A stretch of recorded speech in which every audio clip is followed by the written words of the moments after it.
내 백성을 유혹하는 선지자들 때문에 지도자들이 부정부패가 심하고 이것을 내 살을 먹고 내 뼈를 꺾어버리고 가죽을 벗기고 그리고 고기를 다져서 남비와 솥 가운데 담는 것처럼 무시무시한 비유를 해주고 있습니다. 이 모든 사회의 부패와 영적인 어두움은 선지자들 때문이라고. 그 선지자들은 거짓 선지자라고 규정되어 있는 이단들이 아닙니다. 유혹하는 선지자입니다. 비슷하게 아니면 똑같이 하나님의 말씀을 증거하고 있고 사람들은 그 말씀을 하나님의 말씀으로 믿고 있습니다. 바로 이런 자들 때문에 어둠을 만납니다. 목사를 잘못 만나면, 선지자를 잘못 만나면 그 시대와 그 가정과 그 개인의 삶이 어둠 속에서 병들어 버리고 헤매이게 되어집니다. 하나님은 이런 선지자, 이런 선견자를 흑암을 두겠다고 말씀을 합니다. 그리고 결정적인 건 아무리 기도해도 응답하지 않겠다고 말씀하고 있습니다. 이것이 무시무시한 것이지요. 아무리 열심으로 기도하고 아무리 정성을 쏟아도 응답하지 않겠다, 들어주지 않겠다, 이렇게 말씀하고 있습니다. 그런데 8절에서 미가 선지자 자신의 이야기입니다. 오직 나는 여호와의 신으로 말미암아, 이렇게 말합니다. 앞부분에서 이야기하고 있는 선지자들의 어두움, 그리고 사회의 부패, 이런 모든 것들이 다 그렇다 할지라도 오직 나만큼은 하나님의 신으로 말미암아 권능과 공의와 재능, 즉 달란트입니다. 재능으로 채움을 얻고 야곱의 허물과 이스라엘의 죄를 그들에게 보이리라 말씀합니다. 여러분, 먼저 채워지고 있다는 것을 기억하셔야 됩니다. 채워져야만 줄 수 있습니다. 그리스도인이 이 세상을 믿음으로 살아갈 때 첫 번째로 중요한 것은 하나님의 말씀이 채워져야 됩니다. 채워지지도 않고 어줍잖게 나눠준다, 누구를 가르친다, 이 말도 안 되는 얘기예요. 그러니까 문제가 되는 거예요. 목사 역시도 말씀을 줄 때 채워져야 돼요. 목사에게 생명은 하나님의 영감이 임하는 거예요. 기록된 말씀이 아무리 앞에 있고 수많은 주석서와 주예서들을 가지고 있다 할지라도 하나님의 영감이 임하지 않으면 이게 구슬이 꿰어지지 않는 것처럼 서말 가운데 아무리 많은 구슬이 펼쳐져 있어도 이게 꿰어지지를 않아요. 이 목사의 이 갈급함, 이 목회를 해보면서 느껴지는 이 목회자에게 절대적으로 필요한 것은 하나님의 영감이에요. 하나님의 신이 항상 충만해야만 이 하나님의 말씀을 잘 꿰어서 줄 수 있는데 이 말씀이 내면에 없는 거예요. 막 부동산 오른 거에 막 관심이 가 있고, 비트코인에 관심이 가 있고, 어디 막 놀러 갈 거에 관심이 가 있고, 골프 칠 거에 관심이 가 있고, 차량 배기량은 어떻고, 요즘 차들 전기차는 어떻고, 이런 것에 다 관심이 가져 있으면 절대 그 속에서 선한 것이 나올 수가 없지요. 이건 목회자도 마찬가지지만 여러분들도 똑같습니다. 여러분의 내면 속에 무엇이 채워져 가나 우리 살펴봐야 됩니다. 내가 참 높은 자리에 올라갔다, 내가 좋은 대학 나와서 좋은 직장에 들어갔다, 그런 게 중요한 게 아니에요. 내가 얼마나 살아오는 날 동안, 내가 25이면 25, 내가 50이면 50, 그때까지 내가 신령한 것으로 채워져서 내가 얼마나 성장했는가를 볼 수 있어야 돼요. 전혀 성장하지 않고 좋은 자리에 갈 수 있어요. 높은 권력을 가질 수도 있어요. 많은 재물을 가질 수도 있어요. 하나님은 그거 우리에게 요구하지 않으세요. 너 얼마나 용그렀니? 너 얼마나 컸니? 하나님은 항상 확인하는 것이 이런 거라는 것. 그래서 미가는 오직 나는 권능과 공의와 재능으로 체험을 얻었다 말씀합니다. 그리고 야곱의 허물과 이스라엘의 죄를 그들에게 보이리라, 이렇게 말합니다. 하나님의 권능과 공의, 재능, 이런 것들이 궁극적으로 주어졌을 때 그것이 하는 일이 무엇입니까? 죄를 이기는 능력입니다. 나 자신을 이기는 능력으로 가게 되어 있습니다. 우리는 다른 사람을 이길 필요가 없어요. 먼저 내 자신을 이겨야 돼요. 나의 어린 시절부터 지금까지 오고 있는 그 아주 안 좋은 그 생각의 구조가 있어요. 이 자아의 어떤 구조가 있어요. 우리 각자는 똑같은 소리를 들어도 똑같이 해석하지 않습니다. 어떤 사람은 이 소리를 들었는데 어떻게 저렇게 해석하지 할 정도로 다르게 해석을 합니다. 그것도 좋게 해석하는 사람이 있고 나쁘게 해석하는 사람이 있습니다. 아무리 좋은 얘기를 해줘도 그것을 고깝게 해석하고 듣는 사람들이 있습니다. 어떻게 할 수가 없어요. 사람은 얼마나 사람은 각자 다른 생각을 품고 있는지. 똑같이 교회에서 부엌일 하고 어떤 사람은 성질을 내고 어떤 사람은 기쁨으로 끝을 냅니다. 똑같이 교사를 하는데 여름성경학교 끝나고 어떤 사람은 난 이제 다시는 안 해, 이렇게 얘기하고, 어떤 사람은 야, 우리 여름 겨울 성경학교도 한번 해보자, 이런 식으로 이렇게 가는 사람도 있어요. 똑같이 이 쑥을 뜯었는데 아이고 허리 부러지겠다, 이제 다리 아파서 우리 더 이상 못 뜯겠다. 그런데 어떤 사람은 야, 우리 젊은 권사들 좀 부르자, 우리 좀 젊은 집사들 좀 부르자 해가지고 우리 좀 확대를 하자. 그러니까 똑같은 상황에서 그 선택하는 것이 사람들마다 다 다른데, 하나님의 영에 충만한 사람의 특징이 뭐냐면 이런 하나님의 능력들이 우리 안에 임해요. 그러면 그 안에서 죄를 이겨요. 그 죄는 자기를 이기는 거예요. 결국 자기를 이기지 못한 사람은 세상을 이길 수가 없어요. 내게 능력 주시는 자 안에서 내가 모든 것을 할 수 있습니다. 믿습니까? 이럴 때는 아멘을 하셔야죠. 제 얘기가 아니니까. 내게 능력 주시는 자 안에서 내가 모든 것을 할 수 있느니라 라고 할 때, 이 능력은 모든 것, 그거 모든 것의 출발은 바로 내 생각입니다. 생각 없이 행동하는 사람 하나 없어요. 아, 미안해, 나 생각 없이 말했어. 아니요, 생각했어요. 생각의 근저는 감정입니다. 그래서 이 사람의 감정을 다스리는 것, 감정을 훈련하는 것, 이 데이비드 호킨스 박사의 참 우리의 그 심리 이론이 굉장히 뛰어난데, 우리 자신이 항상 객관적으로 내 자신을 보는 거예요. 여러분, 흘러가는 구름이 하늘이 아니에요. 어항 위에 부유물이 떴어요. 어항 위에 물이 있는데, 부유물이 떴는데 그게 물이 아니에요. 물은 물이고요, 하늘은 하늘이에요. 우리 안에 끝없이 내 마음을 뒤집어 놓는 이 악한 죄들이 있어요. 이런 것들을 이길 수 있는 능력을 하나님의 신이 우리에게 허락하여 주시는 거예요. 이렇게 자기 자신을 이긴 사람은 세상을 이깁니다. 저는 제 친구들이 그 말하는 부분 속에서 너 어떻게 술 끊었냐? 너 어떻게 그러고 사냐? 우리 친구들이 그 이해 못하는 부분, 그까지 그 술 같은 거 그런 건 것 같아요. 뭐 담배? 야, 제가 물어요. 야, 담배가 좋은 거냐? 너 술이 좋은 거냐? 술은 기분 좋잖아. 그 담배는 안 좋은 거라고 얘기해요. 야, 안 좋은 걸 안 좋은 것으로 아는데 왜 그걸 못 끊지? 그건 네가 힘이 없는 거야. 네가 지금 속고 있는 거야. 못 알아듣지요? 저는 이 8절 말씀이 우리에게 굉장히 참 은혜를 준다고 생각해요. 오직 나는 여호와의 신으로 말미암아 이 세상을 운명적으로 사람들이 살아갑니다. 태어나서 공부해야 되고, 또 직장 다녀야 되고, 한평생 죽어라고 일을 해야 겨우겨우 풀칠하면서 사는 이 버거운 현실, 우리는 모두 이게 다 운명처럼 여겨지거든요. 그래서 사람들이 살아가는 방식으로 똑같이 살아가려고 하는 거예요. 경쟁해야 돼요. 조금이라도 더 많이 가져야 인생이 행복하다고 믿겨요. 여러분, 과연 행복이 이 세상에 있나요? 행복이라는 것이 뭐지요? 사람들은 이렇게 합니다. 마음 먹기에 따라서 행복할 수도 있고 행복 안 할 수도 있다, 이렇게 이야기합니다. 여러분 동의하십니까? 불교나 많은 종교에서 사람이 마음 먹기에 따라서 행복이라고 하는 것은 하나의 느낌이기 때문에 얼마든지 만들어낼 수 있다 그럽니다. 그럼 이렇게 한번 생각해 볼까요? 내가 결혼을 했어요. 결혼하자마자 남편이 교통사고가 당했어. 그리고 나는 직장에서 잘렸어. 그리고 내 친정어머니는 암에 걸렸어. 내 시아버지는 뇌출혈로 쓰러졌어. 그러면 내가 마음 먹기에 따라서 내가 행복은 내가 만든다고 하는 것이 가능할까요? 아무리 마음 잘 먹어봐, 그 상황에서 아무리 1000번, 10,000번, 억번을 마음을 잘 먹어봐, 거기서 내 마음 속에서 행복이 만들어지나? 세상은 그렇게 단순하지 않아요. 이 행복이라고 하는 것, 이 행복이라는 것, 이 단연히 HAPPY에서 왔잖아요. 우연한 것, 우연하게 해서 생겨진 것, 우연하게 잘 되는 것, 우연하게 좋은 것. 그런데 지금은 우연을 빼버렸어요. 그냥 잘 되는 거라고만 얘기를 해요. 우연인데 이 세상에서 우리가 살아가는 그 모든 것들이 우리 자신이 선택할 수 있는 것이 과연 몇 개나 있어요? 행복을 어디서 쫓아요? 더 많이 가지면 행복할 것이다. 그럼 진짜 더 많이 가진 사람들이 행복하게 살든가요? 못 살아요. 그렇게. 어려서 저는 토끼도 키웠고요, 염소도 키웠고요, 돼지도 키워봤고요, 마지막에는 소도 키워봤어요.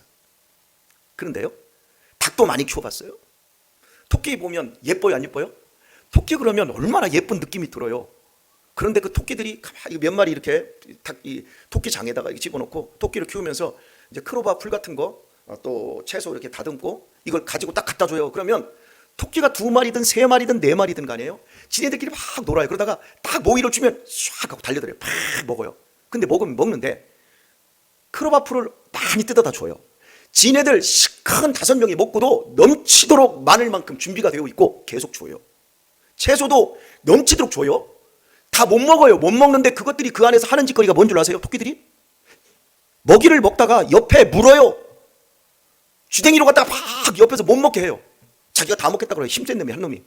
그런데 닭들이 막 놀아요. 그러면 구구구구 하고잖아요. 옛날에 쌀 나락 막 다 쪼개진 거 있잖아요. 그거 갖다가 구구구 두 던져요. 그러면 닭들이 한 7, 8마리 있다가 확 모여서 하나, 두 개 찍어요. 두세 번 찍다가 옆에 있는 대가리 찍어요. 이제 그때부터. 힘센 놈이. 이게 닭들이 하는 짓이에요. 돼지도요. 2마리 이게 있잖아요. 2마리 키우잖아요. 그러면 이렇게 좀 돼지 이제 먹이통에다가 구정물하고 막 이렇게 겨하고 섞어서 이렇게 주어요. 주면 꿀꿀꿀 들어요. 먹기도 전에 한 놈을 내쳐요. 제가 키운 짐승들, 염소도 마찬가지예요. 꼭 힘센 놈이 더 많이 먹으려고 그 짓을 해요. 근데 저는 이걸 보면서 여러분 이게 아이고 이 짐승 만도 못한 거 아니요. 사람도 똑같아요. 다르지 않아요. 고급스럽게 공부 많이 했다라는 것과 내가 너보다 더 뛰어나다라는 것, 그것 때문에 더 높은 자리에서 그러지요. 여러분 그 짓거리 하려고 인생에 사는 거예요. 짐승하고 다르지 않는 삶. 여러분은 이게 보이지 않나요? 저는 보이는데 세상 사람은 이게 안 보여요. 더 많이 갖고 더 많이 쪼아대고 더 많이 죽이고 직장 내 그 갈등 구조. 그래서 강자가 약자들을 찍어 눌러서 내가 승진했다라는 말이 바로 그 말인 거예요. 남들보다 내가 돈을 한 이번에 내가 정상적으로 땀을 흘려서 돈을 벌어서 1년 이렇게 모아서 적금 모아서 뭐 해가지고 이렇게 한 게 아니라 내가 어디에 투자했는데 뭐를 했는데 이번에 대박 났대. 어머 부러워. 그 짓거리를 한 거란 말이에요. 근데 그걸 안 봐요. 왜? 우리는 교양이라는 게 있으니까. 그리고 그걸 능력이라고 생각해. 그 능력 아니에요. 죄를 이기는 능력이 진짜 능력이지. 욕심을 비우는 능력이 진짜 능력이죠. 그렇게 사람들이 아웅다웅 할 필요가 없어요. 여러분 이 세상에서 가장 큰 복이 뭡니까? 하나님이 나의 아버지가 된 것이 가장 큰 복인 줄 믿습니다. 여러분 예수님 믿어서 성공한다라고 할 것이 아니라 예수님 믿으면 성공할 필요가 없다라고 믿을 수 있는 사람이 바로 우리들인 거예요. 그리고 실제로 그렇게 살 수 있어야 되는 거예요. 그런데 우리는 예수 믿어서 세상을 갖기 위해서 성공하고, 너희는 세상에서 온갖 능력과 땀을 흘려서 세상에서 성공하고, 결국 성공한다라고 하는 것은 똑같은 의미로 세상 사람들에게 들려지는데 무엇으로 예수를 믿을 필요가 있어요? 기독교를 무엇으로 믿을 이유가 아무것도 없는 거죠. 왜? 그들이 추구하는 행복이나 우리가 추구하는 행복이 다르지 않게 보이기 때문이죠. 이렇게 얘기를 해도 이게 무슨 소린지 알아듣는 사람이 과연 있는지, 아니면 저만 있는지 다 알아들으시죠? 알아들었는데 그렇게는 목사님 혼자 사세요. 혹시 그러시고 있는지는 모르겠습니다만은, 오늘 우리가 죄를 이겨야 돼요. 닭이나 토끼가, 돼지가 옆에 못 먹게 해서 자기가 실컷 다 먹습니다. 그 돼지가, 닭이, 토끼가 결국 가는 곳이 어디예요? 밥상이에요. 밥상. 많이 먹은 놈이 빨리 올라가요. 포동포동한 놈이 빨리 올라가요. 그죠? 우리 사람은 안 그렇습니까?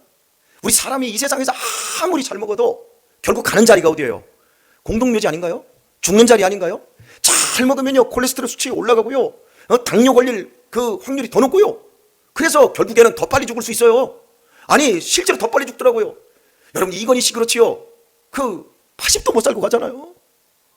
지금 뭐 다 그래요. 벌써 지금 이건희 씨 아들 그 누구지요? 있잖아요, 이재용 씨. 그 사람도 지금 병에 골골골골 하잖아요. 잘 먹으면 안 돼요.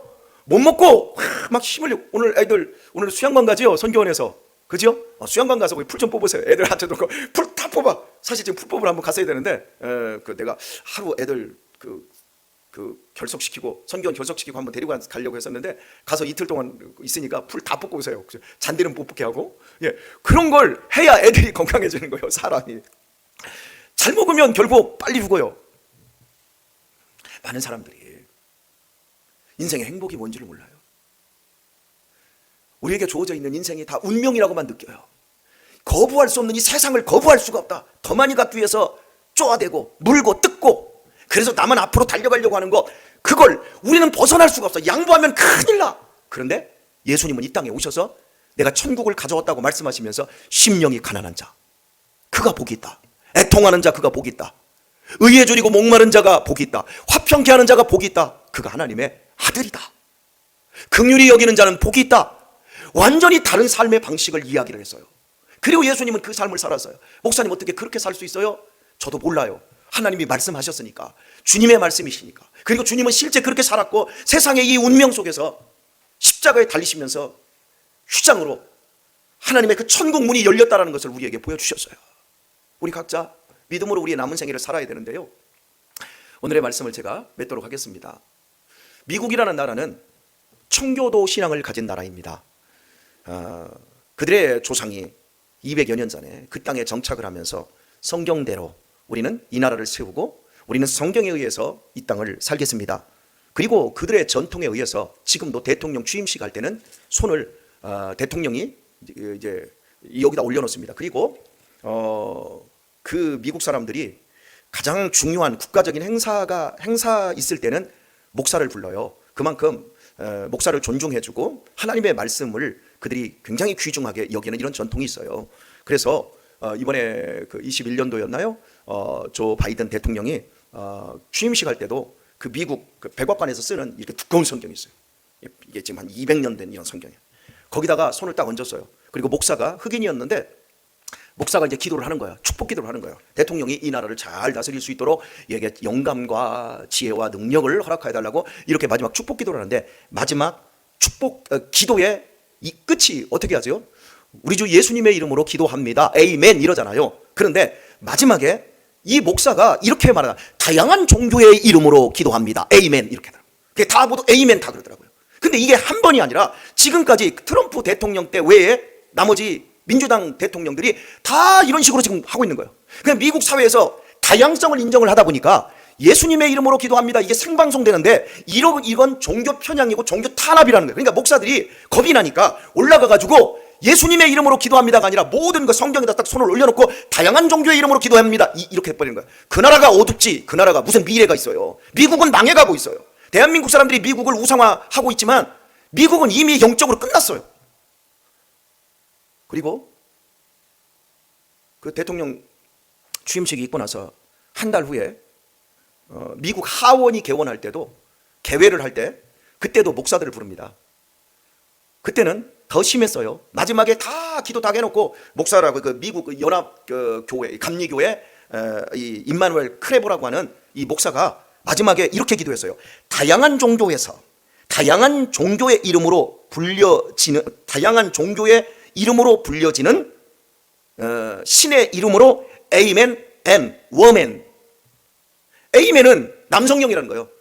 그래서 여성 차별이라는 거예요. 그래서 에이멘 그리고 우먼 할 때 워맨 이렇게 기도했어요. 그러니까 좋아가지고 다 난리친 거예요. 와 멋있다. 이야 우리 목사님은 다 다양성을 인정하시고, 이야 너무 좋다. 예수님의 이름이 없어요. 유혹하는 선지자들, 그 속에서 미국의 현재 그 대통령도 역경과 고난을 이겨내고 대통령이 되었다고 하고, 내 신앙은 나도 하나님을 믿습니다. 그런데 그게 무슨 하나님을 믿는 거냔 말이에요. 이 세상에서 가장 존귀한 이름, 모든 권세들을 그의 무릎 위에 아래 꿇게 하신 예수의 이름을 그렇게 욕먹이면서 거기에 무슨 영광과 능력이 있냔 말이에요. 그 시대가 어떻게 되겠냔 말이에요. 여러분 우리나라에 국회가 어떻게 출발한 줄 아세요? 이승만 대통령이 임시의장으로 올라가고 당시에 목사님이셨던 이운영 목사님이 참석을 하셨어요. 그러니까 이승만 대통령이 우리 이 역사적인 대한민국의 이 첫 번 우리 국회를 열면서 이운영 목사님 나오세요. 기도해 주세요. 그래서 전능하신 하나님이 대한민국을 이게 우리 대한민국의 출발이었어요. 그런데 지금 우리나라는 이 땅에서 예수님을 믿는 사람들과 예수의 정신과 또 기독교의 이념으로 설립된 학교에서 정식적인 종교 활동, 그러니까 미션스쿨 내에서도 기독교 동아리들을 못 만들게 하고 있어요. 기도도 못하게 하고 있고요. 채플 하기 싫으면 하지 마라. 이미 저 대광고등학교 그 사태에서 15년 전에 끝나버렸어요. 학생에게는 종교 자유가 있다. 아니 종교의 자유가 있으면 불교학교 가지, 공립학교 가지, 왜 기독교 학교에 와가지고 데모하고 왜 기도 못하게 하고, 채플 불법이다. 그리고 그런 법들을 다 통과시켜버렸어요. 어떤 거죠? 세상이 이렇습니다. 우리 이석봉 집사님이 그러더라고요. 자기가 식사 시간에 같이 예수 믿는 집사님들 다 있대요. 근데 식사 딱 가져다 놓고 자기가 기도하는 걸 보면 사람들이, 야 나도 예수 믿지만 너는 왜 그러고 있냐? 식사 기도하는 것도 이제는 시비를 받고, 나도 교회를 다니지만 우리 식사 기도 같은 건 대충 눈 뜨고 해. 아니 할 필요도 없어. 여러분 그런 것이 무슨 이 세상의 신앙입니까? 지금 세상이 다 이렇게 되어가고 있어요. 그러니까 지금 우리의 자녀들 세대가 다 20대가 자살률이 폭증하고 있고요. 애들을 안 낳고 이 사회가 다 병들어서 사람이면 사람이냐? 사람다워야 사람이지. 목사의 자식들도 예수님을 안 믿어요. 장모님의 자식들도 예수님을 안 믿어요. 사람이면 사람이면 사람다워야지. 사람 아니면 뭐 괴물이지, 괴물. 좋은 교육 받아서 여러분 전 세계에서 부모를 때려 죽이는 나라는 대한민국밖에 없대요. 부모를 폭력으로 부모를 때리고 부모에게 욕하고 이런 나라 동방예의지국이 동방깡패지국이 되어 있어요 지금. 기독교가 이렇게 융성한 나라에서 어떻게 이런 일이 벌어지고 있냔 말이에요. 미국이라는 나라 기독교 국가가 아니지만 종교의 다양성을 인정하지만 그들의 근본 이념이 기독교란 말이에요. 근데 문화는 있는데 하나님은 없는 거예요. 이 어둠 우리도 마찬가지고요. 우리 어떻게 살아야 될까요? 오늘 미가가 이 고통스러운 상황 속에서 외쳤던 것처럼 오늘 우리도 이렇게 외치고 살아야 합니다. 오직 나는 여호와의 신으로 말미암아 권능과 공의와 재능으로 체험을 얻고 야곱의 허물과 이스라엘의 죄를 그들에게 보이리라.